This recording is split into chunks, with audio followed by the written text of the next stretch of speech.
की आराधना हो, यीशु मसीह की आराधना हो, यीशु मसीह की आराधना हो, पावन आत्मा की आराधना हो, पावन आत्मा की आराधना हो, आराधना हो, आराधना हो, आराधना हो, आराधना हो।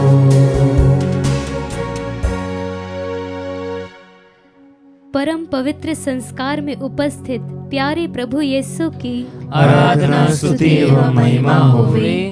परम पवित्र संस्कार में उपस्थित हमारे प्यारे प्रभु यीशु की आराधना स्तुति एवं महिमा होवे। परम पवित्र संस्कार में उपस्थित हमारे प्यारे प्रभु यीशु की आराधना स्तुति एवं महिमा होवे।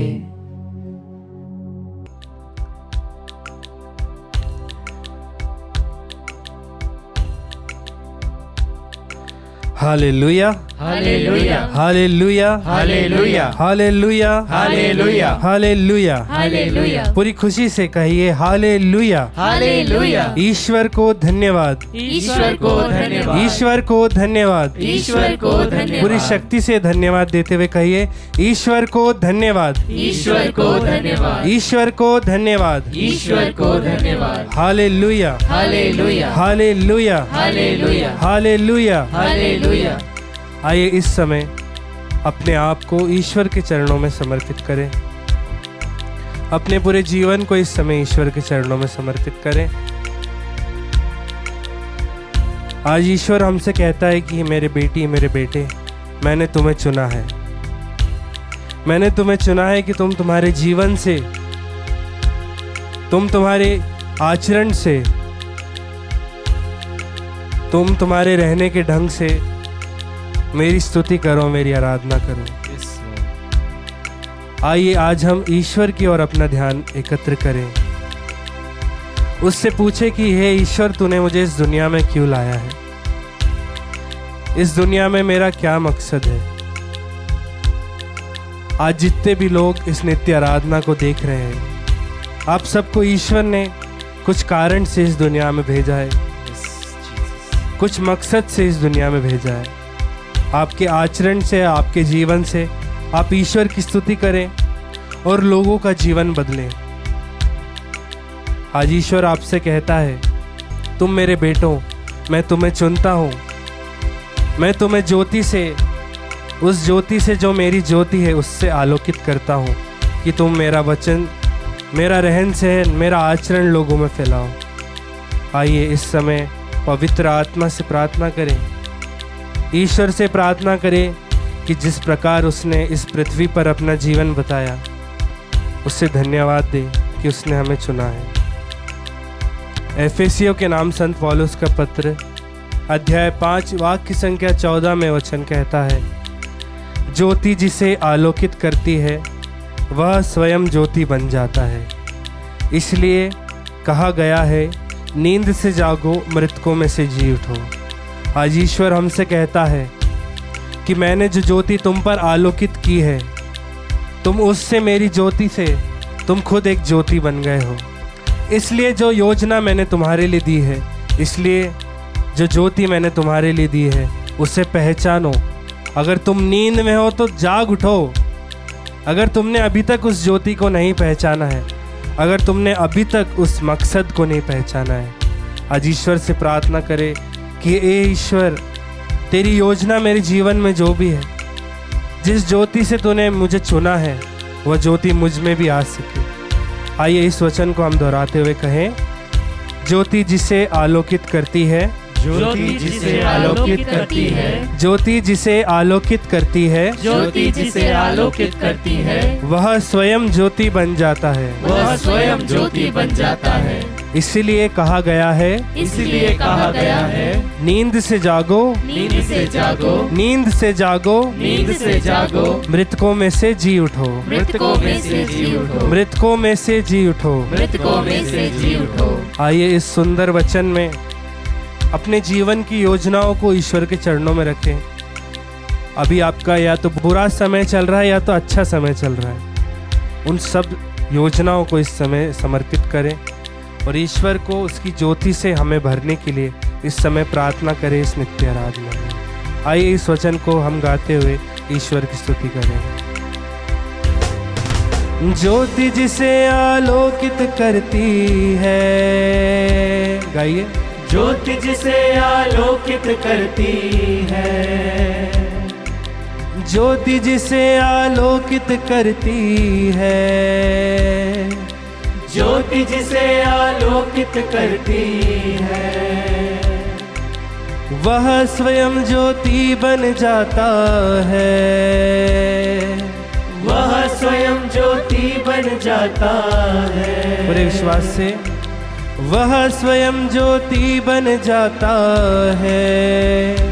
विश्वास करते हुए, वह स्वयं ज्योति बन जाता है। फिर से गाए। ज्योति जिसे, ज्योति जिसे आलोकित करती है, एक साथ गाए। वह स्वयं ज्योति बन जाता है। फिर से एक साथ।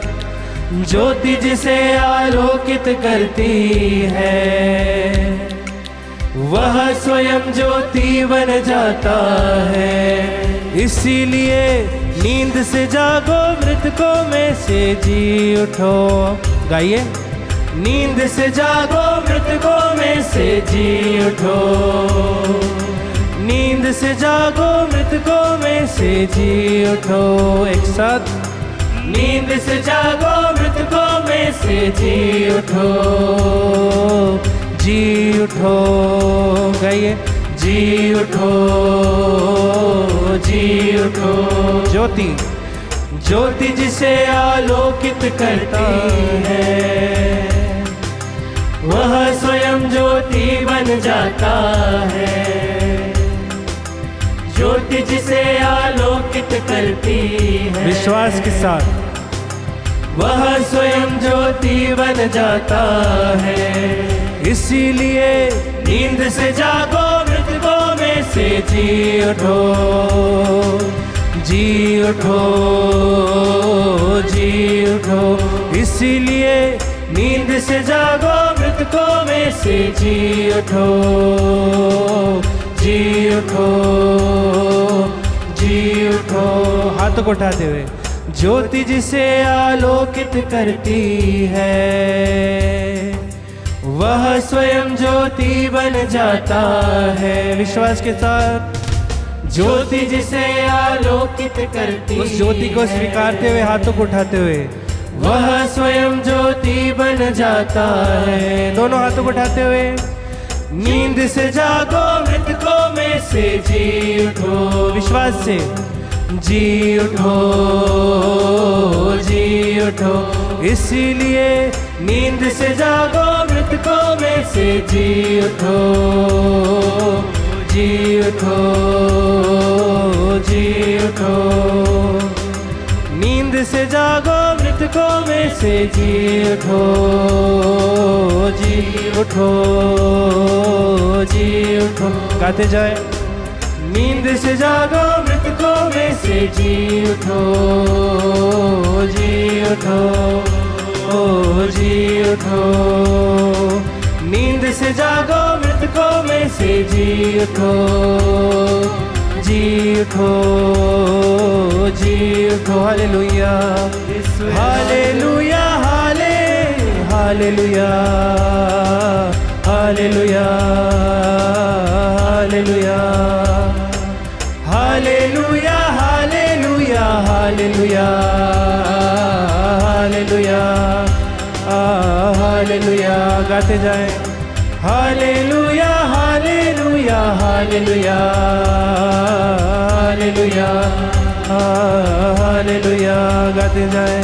Hallelujah, hallelujah, hallelujah, hallelujah, hallelujah. अपने हाथों को उठाते हुए स्तुति करें। Hallelujah, hallelujah, hallelujah, hallelujah. आराधना, आराधना, आराधना, आराधना, आराधना, आराधना, आराधना, आराधना, आराधना, आराधना, आराधना। Hallelujah, hallelujah. इस समय अपना मुंह खोल के स्तुति करें, आराधना करें। उस ज्योति ईश्वर को अपने जीवन में स्वीकारें। अपने आवाजों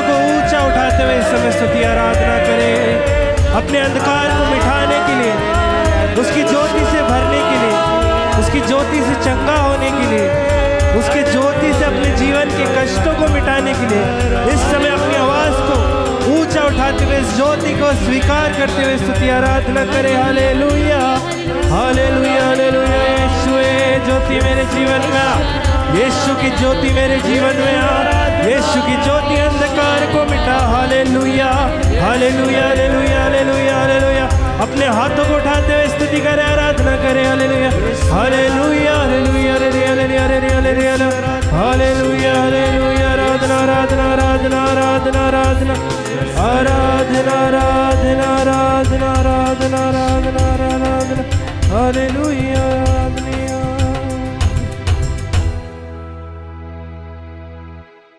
प्रभु यीशु ख्रिस्त में प्यारे भाइयों और बहनों, आइए हम प्रभु के दिव्य वचनों के ऊपर मनन चिंतन करें। आज का हमारा वचन है संत लूकस का सुसमाचार अध्याय 15 वचन 1 से लेकर 10 तक।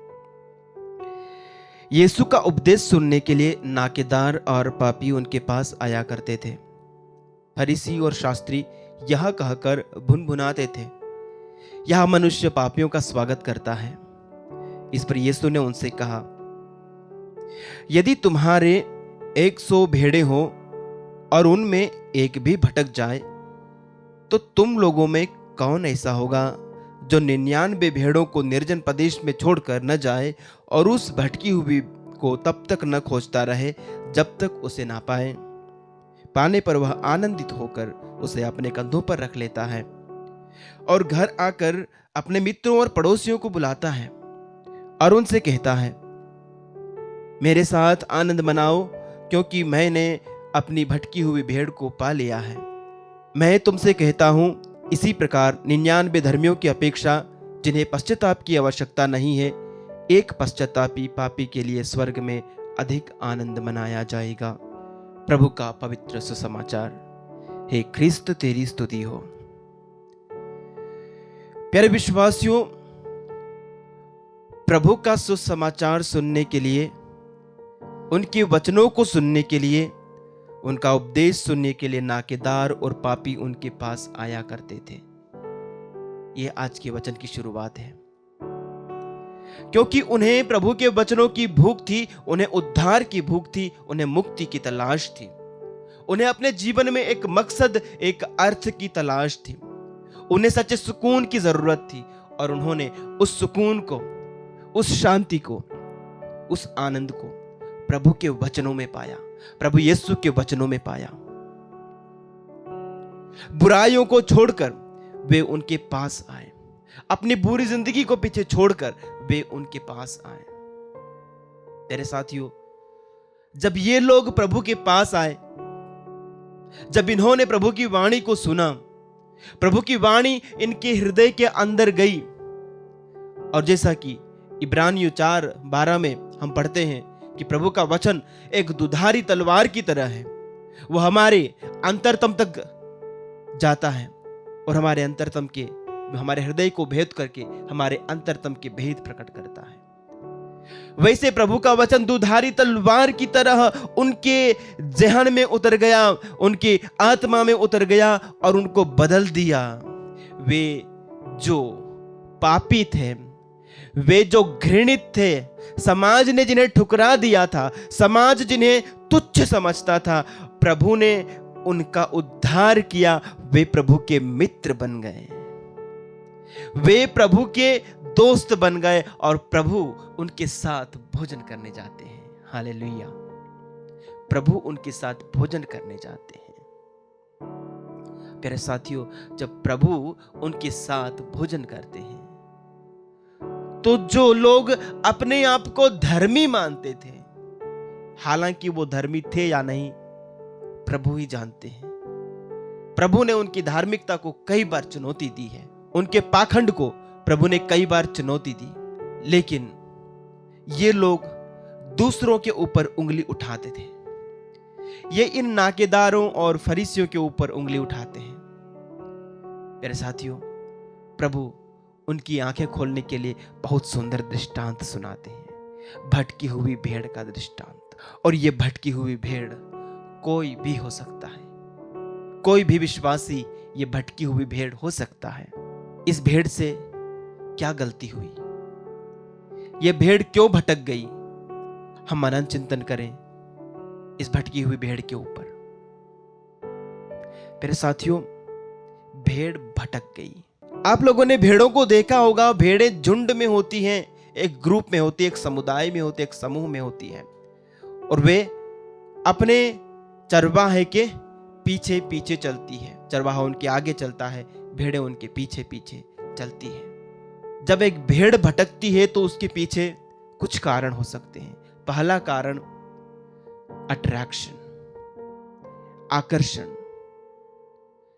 उस भेड़ को शायद किसी ऐसी चीज ने आकर्षित किया जो उसे अपने उस समुदाय से और अपने मालिक, अपने चरवाहे से अलग कर देती है। वो आकर्षण उसे खींचे चला जाता है, वो आकर्षण उसे अपनी ओर पुल करता है। वो भेड़ अपना झुंड, अपना चरवाहा छोड़ करके उस आकर्षित करने वाली चीज की ओर जाती है। प्यारे विश्वासियों, अपने जीवन में झांक कर देखिए, अपने आप को परख कर देखिए। प्रभु आपका भला चरवाहा है, प्रभु आपको लिए चलना चाहता है, प्रभु आपकी अगुवाई करना चाहता है। क्या आपने कभी प्रभु से अपनी निगाहें हटा करके किसी सांसारिक आकर्षणों के पीछे आप गए हैं? वो आकर्षण कुछ भी हो सकता है। संत यूहन्ना का पहला पत्र अध्याय 2 उसका वचन 16 एक सुंदर बात हमें बतलाता है। संसार में जो शरीर की वासना, आंखों का लोभ और धन संपत्ति का घमंड है, वह सब पिता से नहीं आता बल्कि संसार से आता है। संसार और उसकी वासना समाप्त हो रही है, किंतु जो ईश्वर की इच्छा पूरी करता है वह युग युगों तक बना रहता है। संसार की वस्तुओं के प्रति हमारा मोह, वो धन संपत्ति हो सकता है, वो वासना हो सकता है जो हमें आकर्षित कर सकता है। मेरे साथियों, यदि प्रभु का अनुसरण करना है तो सबसे पहले प्रभु के ऊपर अपनी निगाहें टिकाए रखो और उनके पीछे पीछे चलना है। दूसरी बात, क्यों भेड़ भटक गई? दिशाहीनता के कारण। प्रभु ने एक दिशा निर्देश दे रखा है, एक दिशा दिखाई है, हमें रास्ता दिखाया है। प्रभु हमारा मार्ग है। हमें जिस डायरेक्शन में जाना होता है, हम उस डायरेक्शन को छोड़ करके एमलेस हो जाते हैं। हमारा एक लक्ष्य है, हमारा लक्ष्य स्वर्ग है, और स्वर्ग के हमारे लक्ष्य को छोड़ करके जब हम इधर और उधर, दाएं या बाएं देखने लगते हैं, हम उस ओर चलने लगते हैं, हम दिशाहीन हो जाते हैं, हम भटक जाएंगे। और प्यारे साथियों, जब वो भेड़ भटक गई तो उसको ये ख्याल नहीं था कि वो भटक रही है। सबसे बड़ी भूल हमारी ये होती है कि हम भटकते तो हैं, लेकिन हमें ये एहसास नहीं होता कि हम भटक रहे हैं। अब मेरे मन में ये ख्याल नहीं आता है कि मैं प्रभु से दूर जा रहा हूं, मैं भटक रहा हूं। मुझे लगता है सब ठीक चल रहा है, सब ठीक चल रहा है, लेकिन ठीक होता नहीं है। पाप का आभास मैं खो देता हूं, अपराध बोध जब हम खो देते हैं, प्यारे साथियों, हम भटक रहे होते हैं, एक भेड़ की तरह भटक रहे होते हैं, एमलेसली, दिशाहीन होकर भटक रहे होते हैं। तीसरी बात, जब एक भेड़ भटकती है वो क्या करती है? वो चेतावनी के ऊपर ध्यान नहीं देती, वो अपने चरवाहे की आवाज पर ध्यान नहीं देती है। प्रभु यीशु कहता है संत यूहन्ना के सुसमाचार के अध्याय 10 में, मेरी भेड़ें मेरी आवाज पहचानती है, मैं उन्हें जानता हूं। मेरी भेड़ें मेरी आवाज पहचानती है। हम प्रभु की आवाज जब नहीं पहचानते, जब हम प्रभु की आवाज के ऊपर ध्यान नहीं देते प्यारे साथियों, तो हम भटक जाते हैं। अंतिम बिंदु, कब भेड़ भटकती है? जब उसे अपने स्वामी पर भरोसा नहीं होता है। जब उसे अपने स्वामी पर भरोसा नहीं होता, जब मुझे मेरे प्रभु, मेरे चरवाहे पर भरोसा नहीं है, तो मैं नेचुरली भटक जाऊंगा। मैं ऐसी चीजों के पीछे भागूंगा, मुझे लगता है कि ये मेरा प्रभु मुझे नहीं दे सकता, ये चीज मैं यहां से हासिल करूंगा। मेरा भरोसा हो सकता है किसी इंसान के ऊपर हो, मेरे किसी संसाधन के ऊपर हो, मेरी धन दौलत के ऊपर हो, संसार की किसी चीज के ऊपर हो, किसी रिश्ते पर हो। उसको मैं ज्यादा अहमियत देता हूं और मानता हूं कि हाँ, जब तक ये मेरे साथ है, ये मेरे भरोसे का रेफरेंस पॉइंट है। हम सीखें दाऊद से हम सीखें। दाऊद कहते हैं, प्रभु मेरा चरवाहा है, मुझे किसी बात की कमी नहीं। ये बात हर एक विश्वासी के अंदर उनके दिल में घर कर जानी चाहिए कि प्रभु मेरा चरवाहा है, मुझे किसी बात की कमी नहीं। वो मुझे हरी चराइयों में ले जाकर शांत जल के पास मुझे विश्राम देता है। उसकी लाठी, उसके डंडे पर मुझे भरोसा है। चाहे अंधेरी घाटी होकर मुझे जाना पड़े, मुझे किसी अनिष्ट की शंका नहीं। ऐसा जब मेरा भाव होगा तो मैं प्रभु की एक सच्ची भेड़ होऊंगा और प्रभु मेरा सच्चा चरवाहा। आमीन।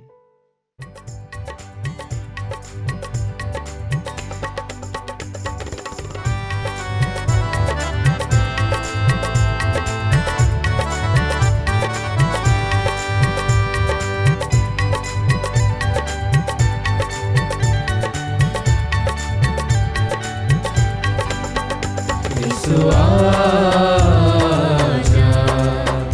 यीशु आजा,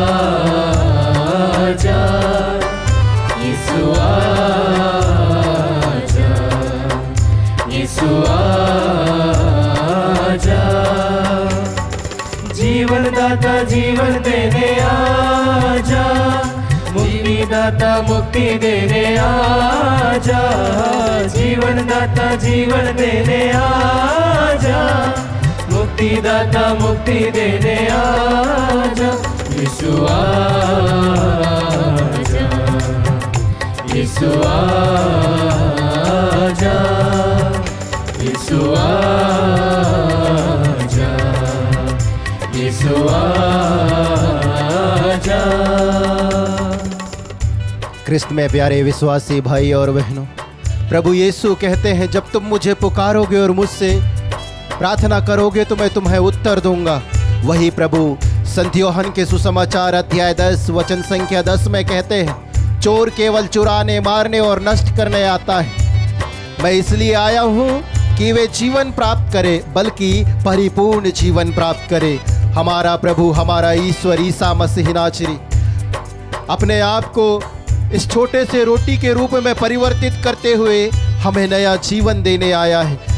नया जीवन नहीं बल्कि संपूर्ण परिपूर्ण जीवन देने आया है। वही प्रभु ईसा मसीह कहते हैं, यदि तुम मुझे पुकारोगे तो मैं तुम्हें उत्तर दूंगा और ऐसी महान तथा रहस्यमय बातें बताऊंगा जिसे तुम नहीं जानते। हाँ प्रभु, हम तुझे पुकारते हैं, तुझसे याचना करते हैं, तुझसे प्रार्थना करते हैं कि तू ग्लोरिया सोरेंगे के जीवन में आ प्रभु, जो पेट के कैंसर से पीड़ित है और उसे पूर्ण चंगाई प्रदान कर। हम प्रार्थना करते हैं प्रभु सिस्टर ग्रेस सीएमसी को अर्पित करते हुए, जो कैंसर से पीड़ित है प्रभु, उसके कैंसर में तू आ प्रभु और उसे पूर्ण चंगाई प्रदान कर। हम प्रार्थना करते हैं फिलिप को अर्पित करते हुए, जिसे ब्रेन ट्यूमर हुआ है, उसकी पूर्ण चंगाई के लिए हम तुझे धन्यवाद देते हैं। हम प्रार्थना करते हैं प्यारे यीशु निर्मला कतियारे को अर्पित करते हुए, जिसके ब्रेन में ब्लॉकेज है प्यारे प्रभु ईसा मसीह नाजरी, उसकी पूर्ण चंगाई के लिए तुझे धन्यवाद देते हैं। राइट साइड में जो पैरालाइज है प्यारे प्रभु ईसा मसीह नाजरी, उसकी पूर्ण चंगाई के लिए तुझसे याचना करते हैं प्रभु। तूने ही कहा है यिर्मयाह नबी के ग्रंथ अध्याय 30 वचन संख्या 17 में, क्योंकि मैं तुम्हें चंगा करूंगा और तुम्हारे घाव भर दूंगा, यह प्रभु की वाणी है। हाँ प्रभु, यह वचन आज इन सभी कैंसर और ब्रेन ट्यूमर से पीड़ित रोगियों के जीवन में पूर्ण हो जाए, इसके लिए हम तुझे धन्यवाद देते हुए, इनके चंगाई के लिए तेरी ओर हाथ उठाकर स्तुति करते हुए प्रार्थना करते हैं। Hallelujah, hallelujah, hallelujah, hallelujah, hallelujah, hallelujah, hallelujah, hallelujah. चंगाई दाता चंगाई दे, hallelujah, hallelujah, hallelujah, hallelujah, hallelujah, hallelujah. होशिया रखा रबा मरा दे रे मेरे दिया रबा रे रे रे रे रे रे रे, हालेलुया, हालेलुया। चंगाई दाता चंगा करने आजा, स्वास्थ्य दाता स्वास्थ्य देने आजा, चंगाई दाता चंगा करने आजा, स्वास्थ्य दाता स्वास्थ्य देने आजा। यीशु आजा, यीशु आजा, यीशु आजा, यीशु आजा। हे प्यारे यीशु, जब शिष्यगण तुझसे आग्रह किया तब तूने पेतरुस के सास के घर में प्रवेश किया, जो बुखार से तड़प रही थी प्रभु, तूने उसका स्पर्श किया और उसे चंगाई प्रदान किया। उसी प्रकार प्रभु तूने जक्केउस के परिवार में आया और उसे मुक्ति प्रदान किया। तूने सतपति के जीवन में आकर प्यारे प्रभु ईसा मसीह नाजरी उसके नौकर को चंगाई प्रदान किया। उसी प्रकार इस समय हम तुझसे याचना करते हैं प्रभु जी, ऊषा टुप्पो के जीवन में आ और उसके पेट के दर्द से उसे पूर्ण चंगाई प्रदान कर। हम तुझसे याचना करते हैं प्रभु, रिक्की के जीवन में आ और उसके जीवन को अपनी शांति से भर दे, अपने प्रेम से भर दे। प्यारे प्रभु ईसा मसीह नाजरी उसके जीवन में जितने भी प्रकार के बंधने, उन सारे बंधनों को तोड़ने तू अभी इसी वक्त उसके जीवन में आ जाए, इसके लिए इस समय हम प्रार्थना करते हैं। वह जो व्यवसाय कर रहा है प्यारे प्रभु ईसा मसीह नाजरी, उस बिजनेस में तू उसे प्रचुर मात्रा में आशीष प्रदान कर, इसके लिए इस समय हम तुझसे याचना करते हैं। उसका जीवन में जो परेशानियों से गुजर रहा है, दुख से गुजर रहा है, जो समस्याओं का सामना कर रहा है, हे प्यारे प्रभु ईसा तू उसके परेशानियों में, समस्याओं में आ जा और उसे सामर्थ्य प्रदान कर, क्योंकि तूने कहा है मैं तुम्हें अकेला नहीं छोड़ूंगा। हाँ प्रभु, इस वचन के सामर्थ्य की योग्यता से उसके जीवन में तू आ, हम प्रार्थना करते हैं प्रभु जी। डॉक्टर आकांक्षा को अर्पित करते हुए प्रभु जी, उसने एक योजना बनाया है अपना एक नया क्लिनिक खोलने के लिए, उस योजना में तू आ, हम तुझसे प्रार्थना करते हैं और उसे सफलता प्रदान कर। हे करुणा सागर प्यारे प्रभु ईसा मसीह नाजरी, हम प्रार्थना करते हैं सीमा लकड़ा को अर्पित करते हुए, संगीता को अर्पित करते हुए, आरती और अभिषेक को अर्पित करते हुए। प्रभु जी, जिस प्रकार तूने एलिजाबेथ के जीवन में आया और उसके जीवन के सूनापन को, बांझपन को, समाज में जो कलंक था उस कलंक को दूर करते हुए उसे संतान का वरदान दिया, उसी प्रकार प्रभु हमारे इन सभी निसंतान दंपतियों को, भाई बहनों को अपनी इच्छा अनुसार संतान का वरदान दे। जो मनवाह की पत्नी बांझ कहलाती थी समाज में प्यारे प्रभु, तूने उसे संतान का वरदान देने वाला प्रभु तू है। तू वही प्रभु है जब इसहाक ने तुझसे प्रार्थना की और तूने उसकी प्रार्थना को स्वीकार करते हुए रबेका को एक नहीं बल्कि जुड़वा संतानें प्रदान किया। हाँ प्यारे प्रभु ईसा मसीह नाजरी, उसी प्रकार हमारे इन सभी निसंतान दंपतियों को विशेष रूप से इस नित्य आराधना में जितने भी निसंतान दंपतियां संतान के लिए रो रो कर आंसू बहाकर प्रार्थना कर रही है, प्रभु उनकी प्रार्थना पर ध्यान दे, उनके प्रार्थना पर कान दे, क्योंकि तू ही कहता मैं बहरा नहीं हूं, मैं सुन सकता हूं। प्रभु तेरा वचन कहता है उनकी दुहाई देने से पहले ही मैं उन्हें उत्तर दूंगा, उनकी प्रार्थना पूरी होने से पहले ही मैं उन्हें पूरा करूंगा। हाँ प्रभु, अपने पवित्र इच्छानुरूप हमारे इन भाई बहनों के जीवन में हाथ बढ़ाकर स्वस्थ लाभ चिन्ह तथा चमत्कार प्रकट कर। इन सभी अर्जियों के लिए तुझे धन्यवाद देते हुए इस समय हम प्रार्थना करते हैं। Hallelujah hallelujah hallelujah hallelujah hallelujah hallelujah hallelujah hallelujah. ओ यीशु आराधना आराधना आराधना आराधना आराधना। Hallelujah hallelujah hallelujah hallelujah hallelujah hallelujah hallelujah hallelujah hallelujah. ओ स्तुति स्तुति स्तुति ओ शियारा बाबा देरे बेरे दिया रखा बारा बारा देरे बे। ओ hallelujah hallelujah hallelujah hallelujah hallelujah hallelujah. Yeshu आजा, यीशु आजा, यीशु आजा, यीशु आजा, यीशु आजा, यीशु आजा।